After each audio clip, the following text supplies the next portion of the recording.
ನಾವು ಕರ್ನಾಟಕ ರಾಜ್ಯದಲ್ಲಿ ಮೂರು ಪ್ರಬಲ ಪಕ್ಷಗಳು, ಭಾರತೀಯ ಜನತಾ ಪಾರ್ಟಿ, ಜೆಡಿಎಸ್ ಪಕ್ಷ, ಕಾಂಗ್ರೆಸ್ ಪಕ್ಷ ತೀವ್ರವಾಗಿ ಒಂದು ಪೈಪೋಟಿಯನ್ನು ಮಾಡಿ ಜನರ ಆಶೀರ್ವಾದ ಪಡೆದು ಜನಪ್ರತಿನಿಧಿಗಳಾಗಿ ಕರ್ನಾಟಕವನ್ನ ಸರ್ವಾಂಗೀಣ ಅಭಿವೃದ್ಧಿಯನ್ನು ಮಾಡಲಿಕ್ಕೆ ಸತತವಾಗಿ ಪ್ರಯತ್ನ ಮಾಡ್ತಾ ಬಂದಿರುವಂತ ಒಂದು ರಾಜಕೀಯ ಪಕ್ಷಗಳು.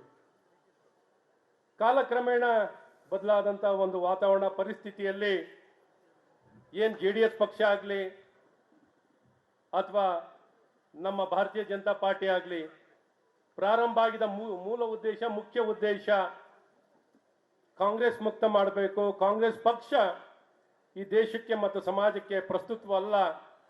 ಆ ಪಕ್ಷ ಜನವಿರೋಧಿ, ಅವರೆಲ್ಲ ನೀತಿಗಳು ಸಮಾಜದ ಪರವಾಗಿಲ್ಲ. ಹಾಗಾಗಿ ಅದು ಅಪ್ರಸ್ತುತವಾಗಿದೆ. ಹಾಗಾಗಿ ಜನಪರವಾಗಿರೋ ಪಕ್ಷವನ್ನ ಸ್ಥಾಪನೆ ಮಾಡುವಂತ ಕೆಲಸಗಳು ನಮ್ಮೆಲ್ಲ ಹಿರಿಯರು ಮಾಡಿದ್ದಾರೆ. ಅದೇ ಮುಂದುವರೆದ ಭಾಗವಾಗಿ ಜೆಡಿಎಸ್ ಪಕ್ಷ ಕರ್ನಾಟಕದಲ್ಲಿ ಒಂದು ಹೆಮ್ಮರವಾಗಿ ಬೆಳೆದು ಎಲ್ಲರ ಜನ ಆಶೀರ್ವಾದ ಪಡೆದಂತ ಒಂದು ರಾಜಕೀಯ ಪಕ್ಷ. ಹಾಗೆ ಭಾರತೀಯ ಜನತಾ ಪಾರ್ಟಿಯನ್ನು ಕಾಲಕ್ರಮೇಣ ಒಂದು ಹೆಮ್ಮರವಾಗಿ ಬೆಳೆದು ಒಂದು ದೊಡ್ಡ ಪಕ್ಷವಾಗಿ ಇಡೀ ರಾಷ್ಟ್ರ ವ್ಯಾಪ್ತಿಯಲ್ಲಿ ಮತ್ತು ಕರ್ನಾಟಕದಲ್ಲಿ ಬೆಳೆದಿರುವಂತದ್ದಿದೆ. ಹಾಗಾಗಿ ಎಲ್ಲೊಂದ್ ಕಡೆ ನಮ್ಮ ಉದ್ದೇಶಗಳು ಒಂದು, ಆದರೆ ನಾವು ಪ್ರತ್ಯೇಕವಾಗಿ ನಮ್ಮ ಕಾರ್ಯವನ್ನ ಮಾಡ್ತಾ ಇದ್ದೀವಿ. ಹಾಗೆ ಎಲ್ಲೋ ಒಂದ್ ಕಡೆ ಉದ್ದೇಶ ಒಂದಾಗಿರ್ಬೇಕಾದ್ರೆ ನಾವೆರಡು ಪಕ್ಷಗಳು ಒಂದಾಗಬೇಕು ಅನ್ನುವಂತ ಉದ್ದೇಶದಲ್ಲಿ ನಮ್ಮೆಲ್ಲರ ನೆಚ್ಚಿನ ನಾಯಕರು, ಮಾಜಿ ಪ್ರಧಾನಮಂತ್ರಿಗಳಾದಂಥ ನಮ್ಮ ಎಚ್.ಡಿ. ದೇವೇಗೌಡರು ಸಾಹೇಬರು ಮತ್ತು ಪ್ರಧಾನಮಂತ್ರಿಗಳಾದಂಥ ನರೇಂದ್ರ ಮೋದಿ ಅವರು ಮಾತುಕತೆಗಳನ್ನ ಮಾಡಿ ಕರ್ನಾಟಕದಲ್ಲಿ ವಿಶೇಷವಾಗಿ ಭಾರತೀಯ ಜನತಾ ಪಾರ್ಟಿ ಮತ್ತು ಜೆಡಿಎಸ್ ಪಕ್ಷ ಒಂದಾಗಿ ಒಗ್ಗಟ್ಟಾಗಿ ನಡಿ ಈಗ ಶುರು ಮಾಡೋಣ. ಕೇಸರಿಯಿಂದ ಮನೋಲ್ಲಾಸ ಮನಸ್ಸು ಮತ್ತೇರಿ ಕುಣಿದಾಡಿದೆ ನೋಡು, ಮನಸ್ಸು ಮತ್ತೇರಿ ಕುಣಿದಾಡಿದೆ ನೋಡು.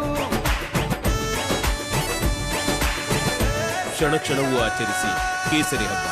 ವಿಮಲ್ ಬಾಯಲ್ಲಿ ಹೇಳಿ ಕೇಸರಿ. ಚುನಾವಣೆಯನ್ನ ಸ್ಪರ್ಧೆಯನ್ನ ಮಾಡಬೇಕು ಮತ್ತು ಬಹಳ ಮುಕ್ತವಾಗಿ ನಮ್ಮ ಮಾಜಿ ಪ್ರಧಾನಮಂತ್ರಿಗಳಾದಂಥ ಮಣ್ಣಿನ ಮಗ ಎಚ್.ಡಿ. ದೇವೇಗೌಡರು ದೇಶಕ್ಕಾಗಿ ಮೋದಿ ಬೇಕು, ಅವರಿಗೆ ಸಂಪೂರ್ಣ ಬೆಂಬಲ ಸಹಕಾರವನ್ನು ಕೊಟ್ಟು ಮತ್ತೊಮ್ಮೆ ಅವರು ಪ್ರಧಾನಮಂತ್ರಿಗಳಾಗಿ ನೋಡಬೇಕು. ನನ್ನ ಏಕೈಕ ಉದ್ದೇಶ ದೇಶಕ್ಕೆ ಮತ್ತೊಮ್ಮೆ ನರೇಂದ್ರ ಮೋದಿ ಅವರು ಬೇಕು ಅನ್ನುವಂಥದ್ದನ್ನ ಬಹಳ ಸ್ಪಷ್ಟವಾಗಿ ಇಡೀ ದೇಶಕ್ಕೆ ಸಂದೇಶವನ್ನು ಕೊಟ್ಟಂತವರು ನಮ್ಮ ಮಾಜಿ ಪ್ರಧಾನಮಂತ್ರಿಗಳಾದಂಥ ಎಚ್.ಡಿ. ದೇವೇಗೌಡರು. ಅವರ ಒಂದು ಸಂದೇಶದ ಪ್ರಕಾರವಾಗಿ ನನಗಿದು ಬೇಕು, ಈ ಸೀಟ್ ಬೇಕು, ಆ ಸೀಟ್ ಬೇಕು ಅಂತ ಯಾವ ವ್ಯತ್ಯಾಸವಿಲ್ಲದೆ ಒಂದೇ ಉದ್ದೇಶ, ಮತ್ತೊಮ್ಮೆ ನರೇಂದ್ರ ಮೋದಿ ಅವ್ರನ್ನ ಅಧಿಕಾರಕ್ಕೆ ತರಬೇಕು ಅನ್ನುವಂಥ ಉದ್ದೇಶದಲ್ಲಿ ನಾವೆಲ್ಲ ಎರಡೂ ಪಕ್ಷಗಳು ಒಂದಾಗಿ ಮೈತ್ರಿ ಆಗಿರುವಂಥದ್ದು ತಮಗೆಲ್ಲ ಗೊತ್ತಿರುವಂಥ ವಿಚಾರ. ಈ ಹೆಚ್ಚಿನ ಸಮಯ ತೊಗೊಳ್ಳಲ್ಲ. ಹಾಗಾಗಿ ಸಾಕಷ್ಟು ನೀರು ಹರಿದಿದೆ. ಎಲ್ಲ ಒಗ್ಗಟ್ಟಿನಿಂದ ಇವತ್ತು ಕರ್ನಾಟಕದಲ್ಲಿ ಲೋಕಸಭಾ ಚುನಾವಣೆಯನ್ನ ನಡೆಸುವಂಥದ್ದಾಗಿದೆ. ಇವತ್ತು ನಾವೆಲ್ಲರೂ ಇಬ್ಬರು ಪಕ್ಷಗಳು ಒಂದಾಗ ಮೂಲಕ ಸಮಾಜದಲ್ಲಿ ನಮ್ಮ ಮತದಾರರಿಗೆ, ನಮ್ಮ ಹಿತೈಷಿಗಳಿಗೆ, ನಮ್ಮ ಪಕ್ಷದ ಕಾರ್ಯಕರ್ತರಿಗೆ ಅವರು ಬಹಳ ದಿನದಿಂದ ನಿರೀಕ್ಷೆ ಮಾಡ್ತಿದ್ರು, ನಾವು ಎರಡು ಪಕ್ಷ ಒಂದಾಗಬೇಕು, ಮೈತ್ರಿಗಳಾಗಬೇಕು. ಆ ಮೈತ್ರಿ ಆಗೋ ಮೂಲಕ ಬಲವಾಗಿ ಕರ್ನಾಟಕವನ್ನ ಸದೃಢವಾದಂತ ಸಮೃದ್ಧಿಯ ಕರ್ನಾಟಕವನ್ನ ಕಟ್ಟಲಿಕ್ಕೆ ಸಾಧ್ಯವಿರೋದು ಜೆಡಿಎಸ್ ಮತ್ತು ಭಾರತೀಯ ಜನತಾ ಪಾರ್ಟಿಯಿಂದ ಮಾತ್ರ ಸಾಧ್ಯ ಅನ್ನುವಂಥದ್ದನ್ನ ಬಹಳ ಸ್ಪಷ್ಟವಾಗಿ ನಮ್ಮ ಜನ ಅರ್ಥ ಮಾಡ್ಕೊಂಡಿರು, ನಮ್ಮ ಕಾರ್ಯಕರ್ತರು ಅರ್ಥ ಮಾಡ್ಕೊಂಡ್ರು. ತಮ್ಮೆಲ್ಲರ ಭಾವನೆಯ ಪೂರ್ವಕವಾಗಿ ಇವತ್ತು ಹೆಜ್ಜೆ ಇಡುವಂಥದ್ದಾಗಿದೆ. ಏನ್ ಈಗ ನಡೆದಂತ ಲೋಕಸಭಾ ಚುನಾವಣೆ, ಈ ಲೋಕಸಭಾ ಚುನಾವಣೆಯಲ್ಲಿ ಏನ್ ಕಾಂಗ್ರೆಸ್ ಕನ್ಸ್ಮನ್ಸ್ನಲ್ಲೂ ಅವ್ರು ಅನ್ಕೊಂಡಿರ್ಲಿಲ್ಲ ಜೆಡಿಎಸ್ ಮತ್ತು ಭಾರತೀಯ ಜನತಾ ಪಾರ್ಟಿ ಒಂದಾಗ್ತಾರೆ ಅನ್ನೋಂಥದ್ದು ಅವ್ರ ಕನ್ಸ್ಮನ್ಸ್ನಲ್ಲೂ ಅನ್ಕೊಂಡಿರ್ಲಿಲ್ಲ. ನಮ್ಮ ಕುಮಾರಣ್ಣನವರು ಬಹಳ ದೊಡ್ಡ ಮನ್ಸು ಮಾಡಿ ಒಂದು ಒಳ್ಳೆ ಮನ್ಸಿನಿಂದ ಇವತ್ತು ಜನಪರವಾಗಿ ನಾವೇ ಗುದ್ದಾಡೋದಾಗಬಾರ್ದು, ಜಗಳ ಆಡೋದಾಗಬಾರ್ದು, ವ್ಯತ್ಯಾಸ ಕಾಣುವಂಥದ್ದಾಗಬಾರ್ದು. ನಾವು ನಾಡನ್ನ ಚೆನ್ನಾಗಿ ಕಟ್ಟಬೇಕು ಅಂದ್ರೆ ಜೆಡಿಎಸ್ ಮತ್ತು ಬಿಜೆಪಿ ಒಂದಾಗಬೇಕು ಅನ್ನುವಂಥ ಉದ್ದೇಶದಲ್ಲಿ ಎಲ್ಲಾ ರೀತಿ ಎಲ್ಲಾರನ್ನೂ ವಿಶ್ವಾಸಕ್ಕೆ ತಗೊಳ್ಳುವಂಥದ್ದು, ಎಲ್ಲಾರನ್ನೂ ಪ್ರೀತಿಸುವಂಥದ್ದು, ಅವರೇ ಎಲ್ಲಾರನ್ನೂ ಆಧಾರವಾಗಿ ಬರಮಾಡ್ಕೊಂಡ್ರು, ಪ್ರೀತಿಸಿದ್ರು, ಕರೆದ್ರು, ಮಾತಾಡಿಸಿ ನಮ್ನೆಲ್ಲರನ್ನೂ ಬಹಳ ಪ್ರೀತಿಯಿಂದ ನಡೆಸ್ಕೊಂಡಿದ್ದಾರೆ. ಅವರ ಪ್ರೀತಿಗೆ ನಾವು ಸಂಪೂರ್ಣವಾಗಿ ಸೋತು ಅವರ ಜೊತೆಯಲ್ಲಿ ಇವತ್ತು ನಮ್ಮ ಸಂಪೂರ್ಣ ಬೆಂಬಲವನ್ನ ಇವತ್ತು ನಮ್ಮ ಅಶೋಕಣ್ಣನವರ ಒಂದು ನಾಯಕತ್ವದಲ್ಲಿ, ವಿಜೇಂದ್ರ ಅವರ ಒಂದು ನಾಯಕತ್ವದಲ್ಲಿ ಕರ್ನಾಟಕದಲ್ಲಿ ಕುಮಾರಣ್ಣ ಅವರ ಜೊತೆಯಲ್ಲಿ ಕೈ ಜೋಡಿಸಿ ಒಂದಾಗಿ ಒಗ್ಗಟ್ಟಿನಿಂದ ಇವತ್ತು ಕೆಲಸ ಮಾಡ್ತಾ ಇದ್ದೀವಿ. ನೀವೆಲ್ಲ ಕೇಳಿರ್ಬೋದು 100% 94% ಇವತ್ತು ಮೈತ್ರಿಯನ್ನ ಸಂಪೂರ್ಣವಾಗಿ ಒಪ್ಪಿ ಒಂದಾಗಿ 94% ಜನ ಯಾವ ರ್ಯಾಂಕು ಬರೋಷ್ಟು ರ್ಯಾಂಕಿಗಿಂತ ಫಸ್ಟ್ ರ್ಯಾಂಕ್ ಬರೋಷ್ಟು ಏನು ಒಂದು ಸಂಖ್ಯೆಯಲ್ಲಿ ಜನ ಒಪ್ಪಿರುವಂಥದ್ದಿದೆ. ಜನ ಕಾರ್ಯಕರ್ತರು ಇಬ್ಬರು ಒಪ್ಪಿ ಇವತ್ತು ಒಂದಾಗಿ ಒಂದು ಶಕ್ತಿಯಾಗಿ ಒಂದು ಪಕ್ಷ ಒಂದು ಮೈತ್ರಿಯ ಒಂದು ಅಗ್ನಿ ಪರೀಕ್ಷೆಯನ್ನ ಯಶಸ್ವಿಯಾಗಿ ನಾವು ಪಾಸ್ ಆಗಿರುವಂಥದ್ದಿದೆ. ಈ ಪಾಸ್ ಆಗಿ ಮುಂದೆ ಹೆಜ್ಜೆಡುವಂತ ಆಗ್ತಿದೆ. ಬರುವಂತಹ ಜೂನ್ 4ನೇ ತಾರೀಕು ಫಲಿತಾಂಶನೇ ವ್ಯಕ್ತವಾಗುವಂಥದ್ದಾಗುತ್ತೆ. ಹಾಗಾಗಿ ಇಡೀ ಕರ್ನಾಟಕದಲ್ಲಿ ವಿಶೇಷವಾಗಿ ದಕ್ಷಿಣ ಕರ್ನಾಟಕದಲ್ಲಿ ಒಂದು ದೊಡ್ಡ ಅಲೆನೇ ಎದ್ದಿರುವಂಥದ್ದಿದೆ. ಹಾಗಾಗಿ ಎಲ್ಲ ಕ್ಷೇತ್ರದಲ್ಲೂ ನನ್ಗೆ ಗೊತ್ತಿದ್ದಾಗ ಹೆಚ್ಚು ಕಡಿಮೆ ಎಲ್ಲ ಲೋಕಸಭಾ ಕ್ಷೇತ್ರದಲ್ಲೂ ಇವತ್ತು ನಾವು ಚುನಾವಣೆ ಗೆಲ್ಲುವಂಥದ್ದಾಗುತ್ತೆ. ಮತ್ತು ಕಾಂಗ್ರೆಸ್ ಪಕ್ಷದ ಬಗ್ಗೆ ತಮ್ಗೆ ಗೊತ್ತಿದೆ ಯಾವ ರೀತಿ ಅವರು ನಡೆದು ಬಂದ ದಾರಿ, ಅವ್ರು ಯಾವ ರೀತಿ ಕರ್ನಾಟಕದಲ್ಲಿ ಇವತ್ತು ಮತ್ತೊಮ್ಮೆ ಜನ ಅವರಿಗೆ ಅಧಿಕಾರ ಕೊಟ್ಟಿದ್ದಾರೆ. ಅಧಿಕಾರ ಕೊಟ್ಟಂತ ಈ ಸಂದರ್ಭದಲ್ಲಿ ಯಾವ ರೀತಿ ಆಡಳಿತವನ್ನ ಮಾಡ್ತಿದ್ದಾರೆ, ಯಾವ ರೀತಿ ನಡ್ಕೋತಿದ್ದಾರೆ, ಯಾವ ರೀತಿ ಮೈ ಮರೆತು ಅಧಿಕಾರ ದುರ್ಬಳಕೆಯನ್ನ ಮಾಡ್ತಿದ್ದಾರೆ, ದ್ವೇಷದ ರಾಜಕಾರಣವನ್ನ ಮಾಡ್ತಿದ್ದಾರೆ, ಅಧಿಕಾರ ದುರ್ಬಳಕೆಯನ್ನ ಮಾಡಿ ದ್ವೇಷದ ರಾಜಕಾರಣವನ್ನ ಮಾಡ್ತಿದ್ದಾರೆ. ಇವತ್ತು ಅಭಿವೃದ್ಧಿ ಅನ್ನೋಂಥದ್ದು ಆರೋಗ್ಯದಲ್ಲಿ ಸುಧಾರಣೆ ಏನೂ ಇಲ್ಲ, ಕಾನೂನು ಸುವ್ಯವಸ್ಥೆಯಲ್ಲಿ ಏನೂ ಇಲ್ಲ, ಗುಣಮಟ್ಟದ ಶಿಕ್ಷಣ ಕೊಡೋದ್ರಲ್ಲಿ ಏನೂ ಇಲ್ಲ, ಆಡಳಿತ ಕೊಡೋದ್ರಲ್ಲೂ ವಿಫಲರಾಗಿದ್ದಾರೆ.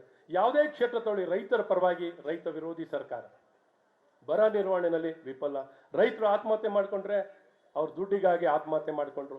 ಈ ರೀತಿ ಕೀಳುಮಟ್ಟದ ಒಂದು ಆಲೋಚನೆಗಳಿರುವಂತಹ ಒಂದು ಪಕ್ಷವಾಗಿದೆ, ಒಂದು ಸರ್ಕಾರವಾಗಿದೆ. ಇವತ್ತು ನೀವೆಲ್ಲ ನೋಡಿದಾಗೆ ಕುಮಾರಣ್ಣನವರ ಕಾಲದಲ್ಲಾಗ್ಲಿ, ನಮ್ಮ ಬಸವರಾಜ ಬೊಮ್ಮಾಯಿಯವರ ಕಾಲದಲ್ಲಾಗ್ಲಿ, ನಮ್ಮ ಅಶೋಕಣ್ಣನವರ ಕಾಲದಲ್ಲಿ ಅವರ ನಾಯಕತ್ವದಲ್ಲಿ ಯಾವ ರೀತಿ ಜನಪರವಾಗಿ ಯಾವ ರೀತಿ ಒಂದು ಒಳ್ಳೆ ಆಡಳಿತವನ್ನು ಕೊಟ್ಟಿರೋದು ತಾವೆಲ್ಲ ಕಂಡಿದ್ದೀರ. ಆದ್ರೂ ನಮ್ಮಲ್ಲಿ ಎಲ್ಲೋ ಒಂದ್ ಕಡೆ ಸಮಾಧಾನ ಇಲ್ಲ. ಇನ್ನೂ ಗುಣಮಟ್ಟ ಚೆನ್ನಾಗಿರ್ಬೇಕು, ಇನ್ನೂ ಒಳ್ಳೆ ಆಡಳಿತ ಕೊಡಬೇಕು, ಇನ್ನೂ ಒಳ್ಳೆ ಆಡಳಿತ ಕೊಟ್ಟು ನಮಗೆ ಸಿಕ್ಕಂತ ಅವಕಾಶದಲ್ಲಿ ಉತ್ತಮ ಆಡಳಿತ ಕೊಡಬೇಕು ಅಂತ ತಮ್ಮ ಅಪೇಕ್ಷೆ ಇರುತ್ತೆ. ಹಾಗಾಗಿ ಎಲ್ಲೊಂದ್ ಕಡೆ ಒಂದು ಸಣ್ಣ ತಪ್ಪು ಮಾಡಿದ್ರು ನೀವು ಕ್ಷಮಿಸಲ್ಲ. ಆದ್ರೆ ಈ ಕಾಂಗ್ರೆಸ್ ಪಕ್ಷ ಬರೀ ತಪ್ಪನ್ನೇ ಮಾಡ್ತಾರೆ ಹೊರತು ಒಳ್ಳೆ ಕೆಲಸ ಅವರಿಂದ ಏನನ್ನೂ ಬಯಸ್ಲಿಕ್ಕೆ ಸಾಧ್ಯವೇ ಇರಲ್ಲ. ಹಾಗಾಗಿ ಇದನ್ನೆಲ್ಲ ಅರ್ಥ ಮಾಡ್ಕೊಂಡ್ರೆ ನಿಂತಾಗ ನಾವು ಗೆಲ್ಬಹುದು. ಯಾರು ಅಭ್ಯರ್ಥಿಯಾಗಿ ನಿಶ್ಚಯ ಆದ್ಮೇಲೆ ಒಂದು ಘೋಷಣೆ ಆದ್ಮೇಲೆ ಅವ್ರ ಪರವಾಗಿ ಎಲ್ಲರೂ ಸಹಕಾರ ಕೊಟ್ಟು ಪ್ರಾಮಾಣಿಕವಾಗಿ ಕೆಲಸ ಮಾಡಿದಾಗ ಮಾತ್ರ ಪ್ರಾಮಾಣಿಕತೆ ಮಾತ್ರ ನಮ್ಮನ್ನು ಕಾಪಾಡಲಿಕ್ಕೆ ಸಾಧ್ಯವಾಗುತ್ತೆ ಹೊರತು ಬೇರೆ ಇನ್ನೇನು ಕಾಪಾಡಲಿಕ್ಕೆ ಸಾಧ್ಯವಾಗಲ್ಲ. ಹಾಗಾಗಿ ನಿಮ್ಮನ್ನೆಲ್ಲ ಸವಿನಯವಾಗಿ ಪ್ರಾರ್ಥನೆ ಮಾಡ್ತೀನಿ. ತುಂಬ ಸಮಯ ತಗೊಂಡಿದ್ದೀನಿ. ದಯವಿಟ್ಟು ಬರುವಂಥ ವಿಧಾನ ಪರಿಷತ್ ಚುನಾವಣೆಯಲ್ಲಿ ತಮ್ಮೆಲ್ಲರ ತನು ಮನ ಎಲ್ಲವನ್ನೂ ಕೊಟ್ಟು ತಾವು ನಮ್ಮ ಆದೇವೇಗೌಡರ ಪರವಾಗಿ ತಮ್ಮ ಸಂಪೂರ್ಣ ಸಹಕಾರ ಕೊಡಿ ಅಂತ ಕೇಳ್ಕೊಂಡು ನಾನು 2 ಮಾತು ಕೇಳಿದಂತ ತಮಗೆಲ್ಲ ಹೊಂದಿಸಿ ನಿಮ್ಮನ್ನ ಮಾತನ್ನು ನಿಲ್ಲಿಸ್ತೀನಿ. ಭಾರತ್ ಮಾತಾ ಕಿ, JDS ಪಕ್ಷಕ್ಕೆ, ಭಾರತೀಯ ಜನತಾ ಪಾರ್ಟಿಗೆ ಮತ್ತು ಮಾಜಿ ಪ್ರಧಾನಮಂತ್ರಿಗಳಾದಂಥ HD ದೇವೇಗೌಡರಿಗೆ, ನರೇಂದ್ರ ಮೋದಿ ಅವರಿಗೆ, ಕುಮಾರಣ್ಣನವರಿಗೆ, ಅಶೋಕಣ್ಣನವರಿಗೆ ಮತ್ತು ಆದೇವೇಗೌಡರಿಗೆ, ಜೋರಾಗಿ ಆದೇವೇಗೌಡರು ತಮಗೆಲ್ಲ